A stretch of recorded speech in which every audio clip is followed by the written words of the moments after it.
Welcome to cricket podcast with T&A। तो अभी हम मैच रिव्यू पे आते हैं। तो मैच रिव्यू में सबसे पहले तो फिर से मैच हार गए, पर पहली बार ऐसा हुआ कि टॉस जीता कैप्टन और वो मैच भी जीता। क्योंकि जब T20 में देखो श्रेयस अय्यर सारे टॉस जीते मैच हार गए, पहली ODI में हैरी ब्रूक टॉस जीते मैच हार गए, पर पहली बार इस सीरीज में ऐसा हुआ कि टॉस जीता और मैच भी जीता। तो ये ब्रेक हुआ। सबसे पहले तो हम अपनी बैटिंग पे आते हैं। बैटिंग में शुरुआत में पावर प्ले में देखे तो शुभमन गिल बहुत बढ़िया खेल रहे थे। आपका क्या ख्याल है गिल के बारे में मिस्टर ए? जी, फिर से हमें गिल का टच देखने को मिला, पर गस एटकिंसन आए और उनकी विकेट लेके चले गए। हाँ, मैं तो पहली मैच से बोल रहा हूँ कि इंग्लैंड को गस एटकिंसन को खिलाना चाहिए। वो अच्छे बॉलर है, हालांकि हमें वो तकलीफ दे रहे हैं क्योंकि 3 विकेट लेके चले गए, पर गिल अच्छा खेले।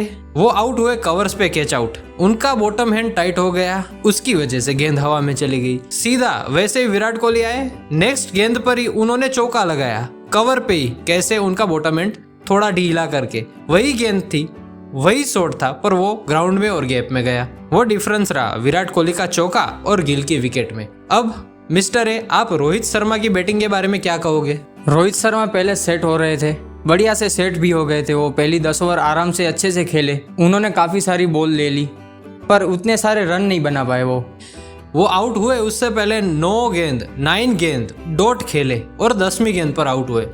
मतलब मेंटल प्रेशर तो था ही, फिर मैच का प्रेशर भी आ गया कि 9 गेंद डॉट हो गई, अब बड़ा शॉट मारूं या फिर आउट हो जाऊं, इसलिए वो थोड़े प्रेशर में ही आउट हो गए। फिर हमारे विराट कोहली तो क्या कहे, वो तो बहुत बढ़िया। पहले तो वो 100 से ऊपर की स्ट्राइक रेट से खेल रहे थे। फिर रोहित शर्मा का जब विकेट गिरा तो ईशान किशन आए नंबर 4 पे। उसके बारे में आपका क्या कहना है? जी, किशन नंबर 4 पे आए, पता नहीं क्यों। श्रेयस अय्यर 4 पे अच्छा खेल रहे, उनकी एवरेज भी नंबर 4 पे अच्छी है, तो किशन को क्यों भेजा? क्योंकि अय्यर स्पिन को अच्छा खेल लेते हैं, किशन स्पिन को अच्छा खेलते हैं, वैसा नहीं है कि नहीं खेलते, पर अय्यर स्पिन में अच्छा खेलते हैं तो उनको ही भेजना चाहिए था, मुझे लगता है। चलो अय्यर की एवरेज कुछ भी हो, आंकड़े कुछ भी हो, मैं आंकड़े पर नहीं जा रहा हूँ। कोई भी बल्लेबाज अगर सेटल्ड है आपका नंबर 4 पे, तो उसको सफल क्यों करना? आपने T20 में देख लिया सफल करके क्या हुआ, सब मैच हार गए। अब आप देखिए अय्यर आते हैं 5 पे। विराट और अय्यर की पार्टनरशिप चलती है, वो बड़ी अच्छी जाती है, अच्छी स्ट्राइक रेट से भी चलती है। अब मान लीजिए कि अय्यर 4 पे आए होते और वही पार्टनरशिप तो लगने ही वाली थी, क्योंकि बल्लेबाज तो दोनों अच्छे ही है, तो वो पार्टनरशिप नंबर 4 और नंबर 3 के बीच में चलती, तो विकेट 2 ही रहते। तो जब विराट कोहली आउट होते तो ईशान किशन हमारे पास एक्स्ट्रा बल्लेबाज के रूप में रहते। अब जैसे ही ईशान किशन नंबर 4 पे आए, वो तो 1 रन बना के चले गए। फिर नंबर 5 पे आए श्रेयस अय्यर और विराट कोहली की पार्टनरशिप चली, फिर विराट कोहली आउट हो गए। उसके बाद तो सुंदर, अक्षर और दुबे आए और चले गए, तू चल मैं आया, ऐसे रहा। तो आपका इसके बारे में क्या ख्याल है मिस्टर ए? तो मैं ईशान किशन से शुरू करूंगा। आपने कहा कि वो नंबर 5 पे आते तो अच्छा रहता, मुझे भी वही लगता है कि नंबर 5 पे आते तो अच्छा रहता, क्योंकि उनकी नेचुरल गेम अग्रेसिव भी है, वो आते और मारते। हाँ, एग्रेसिव तो है, पर वो नंबर 4 पे पहले खेले है अफगानिस्तान जैसी टीम के सामने, जो कि स्पिन अच्छी डालती है, मिडिल ओवर्स में अच्छा खेले, पहले बिल्ड करते हैं फिर मारते हैं। पर इंग्लैंड की कंडीशन थोड़ी डिफरेंट है और नंबर 4 पे अय्यर मौजूद है और सफल नहीं करना है तो फिर ईशान को नहीं भेजना चाहिए था, मेरा ऐसा कहना है। आप कंटिन्यू रखिए अपनी बात। जी हाँ, तो ईशान किशन नंबर 5 पे आते तो मेरे हिसाब से रन हमारे ज़्यादा बनते, 233 से तो ज़्यादा ही बनते। हाँ, ईशान किशन 5 पे आए या नहीं आए वो तो बात की बात है, पर रन तो वैसे भी 350 बनने वाले थे।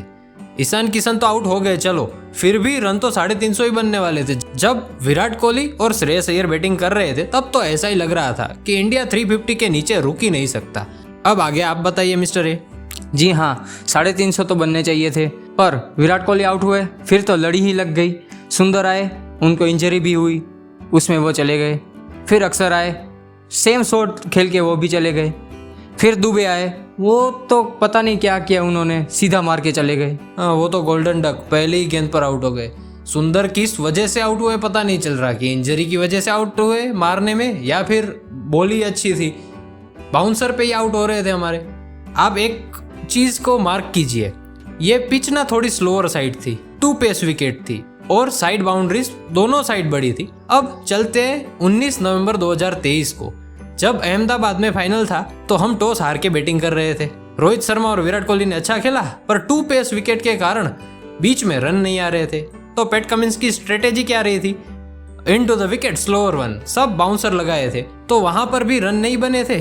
और यहाँ पर भी सेम, जोफ्रा आर्चर हो या फिर उनके कोई भी पेस बॉलर हो, सभी आके बॉल को धीमा तो नहीं पर बैक ऑफ द लेंथ में पटक रहे थे, सब बाउंसर डाल रहे थे। और सबने तो नहीं पर 90% विकेट हमारी बाउंसर्स पे गई है या फिर बैक ऑफ लेंथ गेंद पर गई है। तो ये हमें 2 पेस विकेट पे ध्यान रखना पड़ेगा। हम ऐसा भी बोल सकते हैं कि हम लोग वो वर्ल्ड कप फाइनल हार के बाद भी थोड़ा सा सीखे नहीं है। फिर श्रेयस अय्यर तो लास्ट तक खेले, उसके बारे में क्या कहोगे मिस्टर ए? जी, श्रेयस अय्यर की बढ़िया बैटिंग देखने को मिली। जिस तरह से वो इनसाइड आउट खेले, पीछे भी उन्होंने रन बनाए, 2 रन अच्छे से ले रहे थे।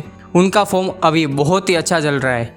हाँ, तो जब श्रेयस अय्यर आए तो सैम कुरन बॉलिंग कर रहे थे। अभी ईशान की विकेट गिरी थी तो उन्होंने पहले तो अच्छे से खेला सैम कुरन को। फिर जैसे ही वो आए तो विराट का मैचअप है राशिद के सामने। आदिल रशीद के आंकड़े बहुत अच्छे हैं विराट के सामने, इसीलिए लियम डॉसन के ऊपर उनको खिलाया, मुझे तो ऐसा लगता है, क्योंकि उनके आंकड़े विराट के सामने अच्छे हैं। तो विराट के सामने उन्होंने राशिद को लगा दिया। जब अय्यर आए स्ट्राइक पे राशिद के सामने तो हैरी ब्रूक ने चाल चली कि कवर्स पे वो सिंगल लेते हैं तो कैचिंग कवर ही रख देते हैं कि वो वहां पे सिंगल बंद कर दे। तो वो थोड़ा स्ट्रेटेजी खेलने गए, राशिद ने भी गेंद को लटकाया, ऊपर फेंकी, तो श्रेयस अय्यर ने इनसाइड आउट ओवर कवर चौका मार दिया, जो कि श्रेयस का मास्टर स्ट्रोक था मेरे हिसाब से। ब्रूक ने फील्ड तो चेंज नहीं की पर राशिद की लेंथ बदल गई, सीधा बैक ऑफ लेंथ आ गए और दूसरी गेंद पर वो अय्यर सिंगल लेके आराम से नॉन स्ट्राइकर एंड पे चले गए। वो मुझे श्रेयस अय्यर की बैटिंग स्ट्रेटेजी बहुत अच्छी लगी। फिर अगर विराट की बात करें तो वो पहले तो 100+ की स्ट्राइक रेट से खेल रहे थे, बहुत बढ़िया मार रहे थे, जिस जगह वो चाह रहे थे मारना वहां मार रहे थे। हाँ, विराट कोहली ने अपना 50 भी स्ट्रेट ड्राइव लगाकर पूरा किया। हाँ, वो भी बहुत बढ़िया लगी। जब तक खेल रहे थे तब तक तो ऐसा लगा ही नहीं कि वो आउट होने वाले हैं। 100 तो कहीं नहीं जा रहा, ऐसा लग रहा था। तो श्रेयस अय्यर और विराट कोहली बहुत अच्छा खेले, टॉपेज लगी और विराट कोहली 3rd मैन पर आउट हुए। तो फिर सुंदर, अक्सर और दुबे चले गए। फिर अय्यर डिफेंसिव खेल पे आ गए। अब गुरनूर बैटिंग पे आए तो जोफ्रा आर्चर हैट्रिक पे थे तब, तो उन्होंने बाउंसर डाली 147 की गति से। तो गुरनूर ने अच्छा अपनी छाती पे झेला, मतलब कि छाती पे लगा या फिर कोनी पे लगा, पर उन्होंने झेल लिया, मुंह पे भी एक्सप्रेशन नहीं आने दिए। और गुरनूर ने बाकी के 2 ओवर भी जोफ्रा के निकाले अच्छे से खेल के। उसके बारे में आप क्या कहोगे मिस्टर ए कि गुरनूर की बैटिंग क्या अच्छी है? जी, गुरनूर बरार तो अपना डिफेंस बहुत बढ़िया कर रहे हैं। जिस तरह से उन्होंने 2-3 ड्राइव भी लगाए वो भी अच्छी थी, उससे लगता है कि उनकी बैटिंग अच्छी है। हाँ, तो मुझे लगता है कि वर्ल्ड कप के लिए वो बढ़िया कंटेंडर है एज ए बॉलर, और थोड़ा सा डिफेंस भी कर जाते हैं तो मतलब खड़े भी रह सकते हैं। फिर उन्होंने भी थोड़ा गलत शॉट खेला और आउट हो गए। और बाद में बुमराह है। मिस्टर डी, आपको बुमराह की बैटिंग कैसी लगी? बुमराह की बैटिंग के बारे में तो क्या बोलूं, जब तक आए नहीं थे तब तक तो हमें ऐसा लग रहा था कि श्रेयस अय्यर पूरी ओवर खेलेंगे, वो भी कैसे सिंगल सिंगल करके। बुमराह आए तो ऐसा लगा कि कोई बल्लेबाज बैटिंग करने आया है। एक ही ओवर में उन्होंने 18 रन ले लिए, 3 चौके और 1 छक्के की मदद से। उसी की बदौलत तो हम 233 रन तक पहुंच पाए, वरना तो हम कुछ नहीं कर पाते। उसके नेक्स्ट ओवर में ही श्रेयस आउट हो गए, और श्रेयस आउट हुए उसके बाद ही तुरंत प्रसिद्ध कृष्णा भी आउट हो गए। प्रसिद्ध कृष्णा और ऐसे बल्लेबाज से हम बैटिंग की उम्मीद तो क्या ही लगाएंगे। हाँ, तो मिस्टर ए, आप बुमराह की बैटिंग के बारे में क्या कहना चाहोगे? मुझे तो बुमराह की बैटिंग देखकर बहुत ही मजा आया, और मुझे वो लगता है कि इंग्लैंड के बॉलर ने स्टुअर्ट ब्रॉड वाली ओवर नहीं देखी होगी। हाँ, बुमराह को शायद हल्के में ले लिया उन्होंने। जी, जिस तरह से बुमराह ने बैटिंग की वो देखकर बहुत ही मजा आया। इससे मुझे तो ऐसा लगता है कि उनको प्रमोशन भी दे सकते हैं ऊपर के नंबर पर बैटिंग के लिए, पर मुझे लगता है बुमराह खुद नहीं आते क्योंकि वनडे में थोड़ा बच के रहते हैं। तो अब हमारी बॉलिंग पे चलते हैं। जी चलते। तो आप शुरू कीजिए मिस्टर ए। जी, सबसे पहले पहली ओवर डालने आए बुमराह। पहली ही गेंद पे बेन डकेट को आउट कर दिया। जिस तरह से पहली मैच में उन्होंने बॉलिंग डाली थी उसी तरह से इस मैच में किया, उसी में बेन डकेट आउट हो गए।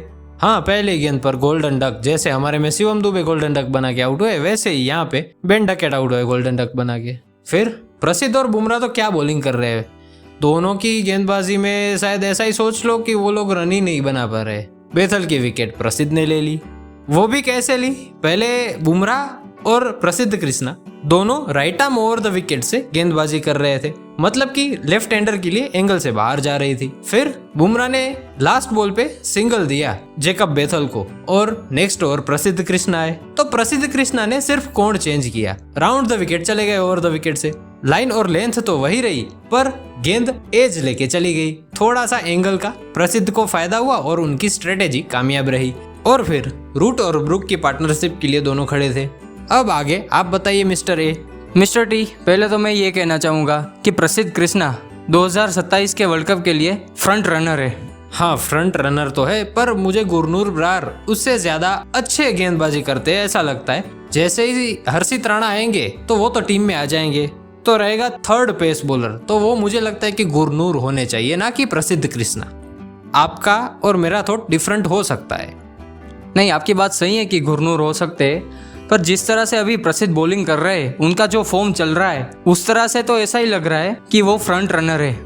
पर इस पर भी मैं एक बात कहना चाहूंगा कि वो नया गेंद डाल रहे और हर्षित भी नया गेंद डालते हैं। पीछे प्रसिद्ध कैसा करेंगे वो हम नहीं जानते अभी, तो पहले तो वहाँ ट्राई करो कैसा करते देखो, फिर गुरनूर और उनको कंपेयर कर पाएंगे। वरना तो गुरनूर वन चेंज आ रहे हैं और बहुत बढ़िया डाल रहे हैं। तो मैच पे वापस आते हैं। हाँ, तो मैच पे वापस आते हैं। अब रूट और ब्रुक खेल रहे थे।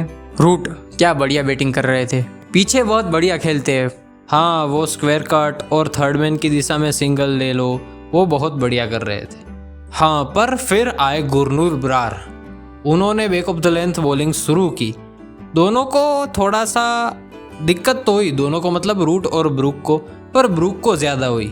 वो इतने लंबे है ब्रुक भी और गुरनूर भी। बैक ऑफ लेंथ वो लैप करने जा रहे थे। कौन? Harry Brook. उनको पहली गेंद उनके हाथ से ही अपने हेलमेट पे लगी और नाक में से खून बहने लगा, पर फिर भी वो बाज नहीं आए। ऐसे ही शॉट मारते हुए वो आउट हो गए। फिर आए सैम कुरन। रूट तो खेल ही रहे थे, सैम कुरन ने थोड़ा सा काउंटर पंच खेला, उसके बारे में आप क्या कहोगे मिस्टर ए? जी, सैम कुरन की बैटिंग बढ़िया रही। वो अच्छे से सिंगल डबल ले रहे थे, बाउंसर में पुल भी कर रहे थे, ड्राइव भी अच्छे मार रहे थे। उनका फॉर्म तो दिखा मुझे। हाँ, पर पुल पे भी सिंगल डबल नहीं, पुल पे भी चौके लग रहे थे। वो तो छोटे, गुरनूर तो लंबे, फिर भी चौके लगा रहे थे वो। पर फिर उनको आउट किया किसने? शिवम दुबे ने। शिवम दुबे की एक विकेट थी सैम कुरन की। पर सैम कुरन की बात मुझे एक पसंद बिल्कुल नहीं आई। जब अक्षर पटेल बॉलिंग करने आया ना, तो रूट ने एक नॉन स्ट्राइकर एंड के पास से ही शॉट खेला। वैसे तो रुक जाता, पर सैम कुरन हटे ही नहीं कि अक्षर पटेल बॉल पकड़ने जा पाए और वो सिंगल हो गया। वैसा ही मैंने T20 मैच में जब बैटिंग करने आया ना तभी देखा था। तब क्या हुआ था कि वो मिड विकेट पे शॉट मार रहे थे और सिंगल ले रहे थे या डबल ले रहे थे, तो जो मिड विकेट की दिशा से थ्रो आता है उसी लाइन में वो भाग रहे थे। पर एक शॉट उन्होंने कवर में खेला, तो वो कवर से जहां पे थ्रो आता है ना विकेट कीपर के पास, वो वहां भाग रहे थे। मतलब कि उनका इंटेंशन ये था कि बॉल कीपर से मिस हो और वो अपना एक अतिरिक्त रन या बाय का चौका चला जाए, वो ऐसे खेलना चाह रहे थे, जो कि मुझे अच्छा नहीं लगा पर्सनली। जी, वो तो मैंने भी देखा कि वो क्रॉस दौड़ रहे कि ऐसा कर रहे। इसमें मैं ये कहना चाहूँगा कि सैम कुरन की गेम स्पिरिट नहीं है। हाँ, गेम स्पिरिट उतनी नहीं है। वैसे तो इलीगल तो नहीं है, पर ऐसा बोल भी नहीं सकते कि वो जानबूझ के नहीं कर रहे थे। तो फिर चलिए मैच पे आते हैं। सैम कुरन तो आउट हुए दुबे की गेंदबाजी पे। फिर अक्षर पटेल आए और सामने आए जोस बटलर। पहले तो स्लो फेंका तो छक्का मार दिया बटलर ने, पर फिर ईशान किशन की थोड़ी सी पीछे से कमेंट्री चल रही थी, बड़ी अच्छी लग रही थी वो, और 3 गेंद डॉट खाए जोस बटलर ने। फिर चौथी गेंद थोड़ी सी धीमे और ऊपर फेंकी तो बोल्ड हो गए। जो छक्का मारा था बटलर ने वो ऊपर ही गेंद थी, पर तेज वाली गेंद थी, 93 किलोमीटर पर आवर की गेंद थी, और जो विकेट ली वो 93 तो ऑब्वियसली नहीं थी, उससे बहुत कम थी, और वो बोल्ड हो गए। फिर आए विल जैक्स। विल जैक्स ने जो रूट के साथ बढ़िया पार्टनरशिप करी, पर फिर हमारी वही समस्या। कौन सी? Middle over. हाँ, मिडल ओवर्स की बॉलिंग। इस बार तो वॉशिंगटन सुंदर भी इंजर्ड होके बाहर बैठे थे, तो टोटल एक ऑलराउंडर शिवम दुबे के साथ 5 बॉलर थे। हाँ, शिवम दुबे को भी हम कितनी ओवर दे? 10 ओवर तो दे नहीं सकते हम। हाँ, वैसे वो शायद इंडिया भी, हमारी टीम भी मतलब 10 ओवर का गेंदबाज नहीं मानते होंगे उनको। वो पार्ट टाइमर है, तो 5-6 ओवर दे दे तो बढ़िया रहेगा, ऐसा सोचते होंगे। फिर भी उन्होंने अच्छी बॉलिंग की, पर शायद सुंदर होते बीच में या फिर कुलदीप होते तो शायद हमें विकेट भी मिलते। मैं तो पहली मैच से बोल रहा हूँ कि कुलदीप को खिलाओ। आप वॉशिंगटन सुंदर को ही खिलाए जा रहे हो, या वॉशिंगटन सुंदर तो छोड़ दो, पहली में 50 की थी, तो आप दुबे को ही खिलाए जा रहे हो। दुबे को फिर भी बैटिंग तो आप 8 नंबर पे ही देते हो। 8 नंबर पे शिवम दुबे जैसा बल्लेबाज आपको चाहिए? आप खुद को तो क्वेश्चन पूछिए। मुझे भी वही लगता है कि हमें 8 नंबर तक बैटिंग ओडीआई में क्यों चाहिए। 7 नंबर तक बैटिंग ठीक है। हाँ, वर्ल्ड कप 2023 उठा के देख लो, वहाँ पर भी 7 नंबर तक ही थी। पर वो छोड़ो, 8 नंबर तक है चलो, पर 8 नंबर पर शिवम दुबे, वो तो कहाँ से हम खेलेंगे? वो एक तो ओडीआई खेलते नहीं रेगुलर, और 8 नंबर पे सीधा हर गेंद मारो पे आप उनको भेज दोगे तो वो भी कहाँ से परफॉर्म करेंगे? पर मुझे तो ऐसा लगता है कि नेक्स्ट मैच में वैसे तो सुंदर नहीं है, ऐसा लग रहा है कि इंजर्ड है तो वो सुंदर नहीं है, तो उनकी जगह पे सीधा कुलदीप यादव को खिला दो। पर कुलदीप यादव को खिलाओ कुछ भी करके। खिलाना तो चाहिए क्योंकि मिडिल ओवर में विकेट नहीं आ रहे अभी। 1 या 2 विकेट से हमारा काम नहीं चलेगा। सामने वाली टीम पे प्रेशर बिल्ड नहीं हो रहा मिडिल ओवर्स में। हम शुरुआत में तो बढ़िया करते हैं। अभी क्या चल रहा है कि बुमराह पहले 4 ओवर डालते, फिर थोड़ा सा ब्रेक लेते और 11 to 20 ओवर्स में ही अपनी दूसरी स्पेल शुरू कर देते हैं 2 ओवर की। मतलब समझ लो कि 6 से 7 ओवर तो बुमराह पहले 20 ओवर में ही डाल जाते हैं, और बुमराह के 6 और 7 निकल जाए तो रूट जैसा बल्लेबाज खड़ा हो तो वो तो कैलकुलेट करके ही खेलेगा कि हमें विकेट किसको नहीं देनी और किस पे रन इजीली कर सकते हैं। वैसे ही इंग्लैंड को 4 रन पर ओवर ही जीतने को चाहिए थे। वो बुमराह को टेस्ट मैच की तरह ही खेल रहे थे, और टेस्ट मैच की तरह खेले तो भी उनको पता है कि शिवम दुबे को हम आसानी से मार पाएंगे, तो उन पे रन बन जाएंगे। और रूट जैसा बल्लेबाज अगर आउट ना हो तो कहाँ से इंडिया टीम जीत पाएगी? अब मैं मिस्टर ए आपको एक क्वेश्चन पूछना चाहूंगा कि बुमराह ने कल 3 नो बॉल डाले और एक गुरनूर से भी आया, तो ये नो बॉल कितना बड़ा कंसर्न रहेगा स्पेशली बुमराह के लिए। और स्पेशली उन्होंने फ्री हिट पे रूट को बोल्ड भी किया। वो अलग बात है कि बेल अलग नहीं हुई, पर वो बोल्ड तो हो चुके थे वो गेंद पे, फ्री हिट वाली गेंद पे। जी, बुमराह में ये नो बॉल का कंसर्न तो रहा है पहले से ही। ये नो बॉल हमें दिक्कत कर सकते हैं क्योंकि चलो मान लो ये विकेट नहीं आई उसमें, पर शायद वो बॉल किया और उसमें विकेट आई। वो मेन विकेट रूट की भी हो सकती थी या किसी की भी हो सकती थी, पर वो नो बॉल निकले तो क्या होगा? विकेट नहीं मिलेगी और फिर वो सेट बल्लेबाज खेल जाएंगे। हाँ, वो हैरी ब्रूक का ही हम उदाहरण ले सकते हैं कि टेस्ट में थी पहली यहीं पे, डे स्टंप होने को आ रहा था, बुमराह ने बाउंसर डाला और हैरी ब्रूक आउट हो गए। पहली ही टेस्ट थी, कैच आउट हो गए। फिर पता चला कि नो बॉल है, तो डे स्टंप तो हुआ नहीं और वो सेंचुरी कर गए, वो अलग। तो ऐसा तो हुआ है। बुमराह ही नो बॉल डालेंगे ऐसा नहीं है, पर जो भी नो बॉल डालता है उसके बारे में सोचना तो पड़ेगा, क्योंकि इंग्लैंड ने एक भी ओवरस्टेप वाला या कोई भी नो बॉल नहीं डाला तो वो भी डिफरेंस रह जाएगा हमारी टीम में। हमारी टीम डिसिप्लिन में मानी जाती है, फील्डिंग, बॉलिंग, बैटिंग सब में, पर अभी थोड़ा डिसिप्लिन कम होते जा रहा है ऐसा लग रहा है मेरे को। T20 में भी रवि बिश्नोई ने बैकफुट के नो बॉल डाले। हाँ, वो तो बहुत रेयर होता है। मैंने तो बहुत ही कम देखा है कि किसी ने बैकफुट का नो बॉल डाला हो। उसमें आपको रनअप सुधारनी पड़ेगी अपनी, मुझे ऐसा लगता है। हाँ, फिर तो खिलाए नहीं उनको। पर रूट की बैटिंग बढ़िया रही, उन्होंने कैलकुलेट करके खेला सब कुछ। वो थर्ड मैन पे बुमराह को सिंगल ले रहे थे या तो डॉट खेल रहे थे, फिर उनके साथ विल जैक्स खड़े रहे, थोड़ा सा उन्होंने साथ दिया, फिर आउट हो गए तो गस एटकिंसन आए और उन्होंने साथ दिया और रूट अपनी मैच निकाल गए। पर उनको दुख रहा होगा, 99 पर नॉट आउट रह गए। आपका क्या ख्याल है इसके बारे में? जी, 99 उनको दुख तो रहा होगा कि 99 हुए, 100 नहीं हुए। हाँ, दुख तो रहा होगा उनको कि 100 नहीं बन पाए, पर मैच जीत गए, उससे वो खुश होंगे। पर नेक्स्ट मैच में हमें थोड़ा सा सुधार करना पड़ेगा। जी, बॉलिंग में और बैटिंग में दोनों में थोड़ा थोड़ा सुधार करना पड़ेगा। हाँ, सुधार करके नेक्स्ट मैच विन करे ऐसी आशा रखते हैं। तो चलिए आज का पॉडकास्ट यहीं एंड करते हैं। तो all the viewers, thank you for watching and listening. ऐसे ही और पॉडकास्ट के लिए हमारे चैनल को सब्सक्राइब करना ना भूलें।